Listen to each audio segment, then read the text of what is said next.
The Irish Armed Forces have provided loyal public service to our country, both at home and abroad, throughout the last century.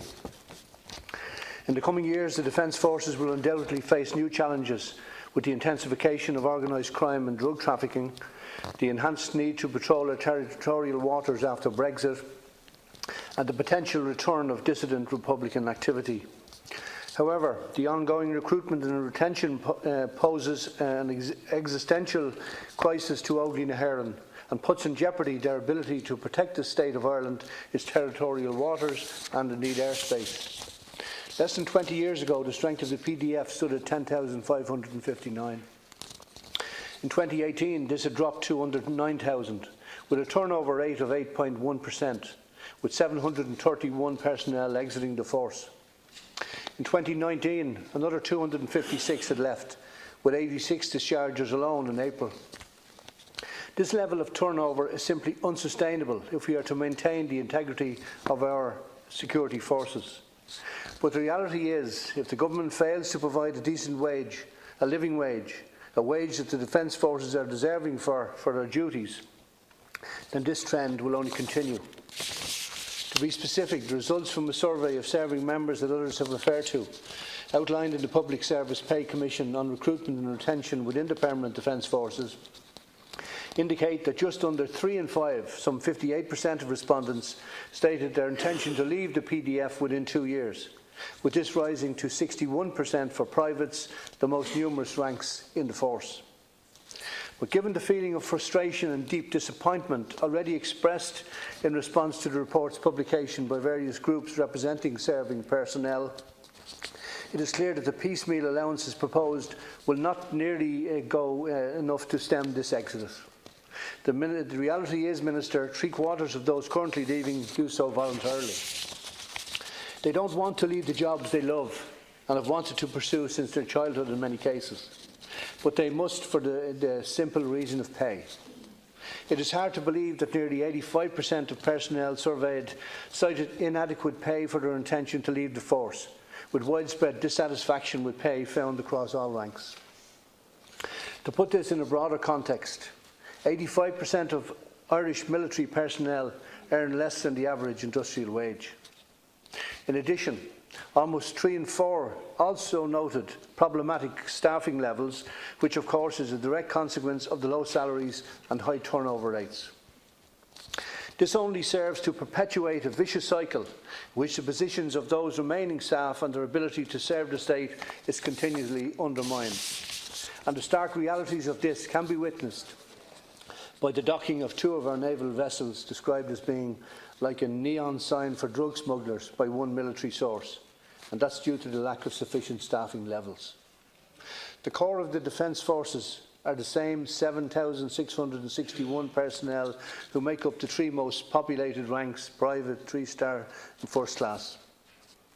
In 2008, the scale for these 3 groups started at 26,082, rising to 30,429.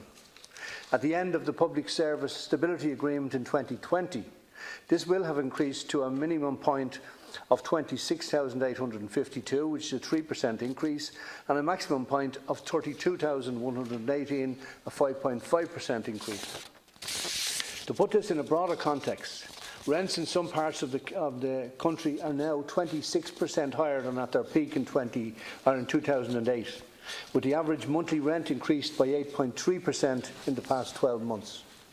Yet under the recommendations proposed by the Public Service Pay Commission, these ranks, who make up some 92% of enlisted personnel, only stand to earn 96 gross per day under the Commission recommendations. And this is simply insufficient. But not only is it insufficient, it is also a completely short-sighted and inefficient strategy if the government is serious about resolving the recruitment and retention challenges. As it stands, the proposed increases will cost €10 million. However, it is estimated that in 2018, the total recruitment campaign and training costs for the year ranged in the region of €15 million. So we have a situation where we are spending 1.5 times more to recruit and train new staff than we are spending on retaining existing personnel. So where's the economic logic to that? At the heart of this, however, there was a clear flaw in the remit given to the Public Service Pay Commission for the work it was asked to do in this regard. The Commission was not permitted to examine the issue of core pay. The Public Service Pay Commission had its hands tied behind its back because the terms of reference precluded it from looking at the issue of core pay. The Commission Minister should have at least been given a blank canvas to see what it could have come up with to deal with the acknowledged recruitment and retention crisis. Do we even know what the Commission's view is as to whether its recommendations will impact positively on recruitment and retention at all?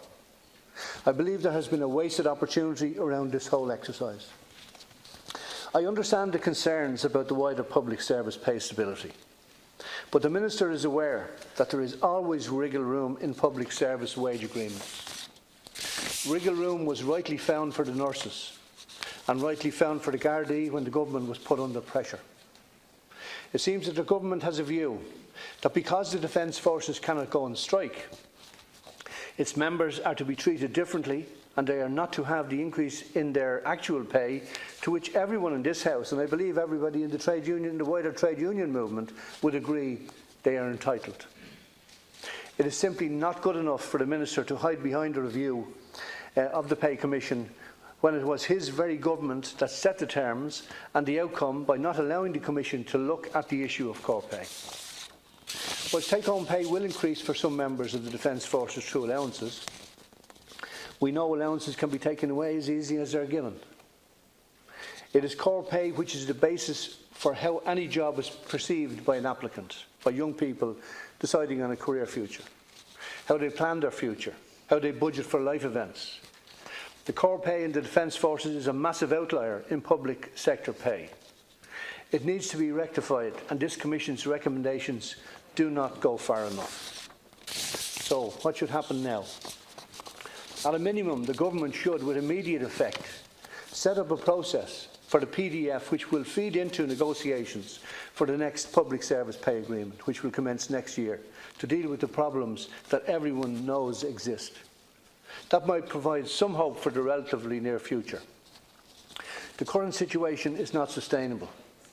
It is not sustainable for the Army personnel and their families, but also the Government must see that it is not sustainable for the state if our armed forces numbers are dwindling and we have to tie up our naval vessels. That section of the public sector, which is our armed forces, unlike all other sections, are marching with stones in their boots. The current model of dealing with public sector pay will never allow them to get rid of the stones. It is no wonder so many of them want to stop marching.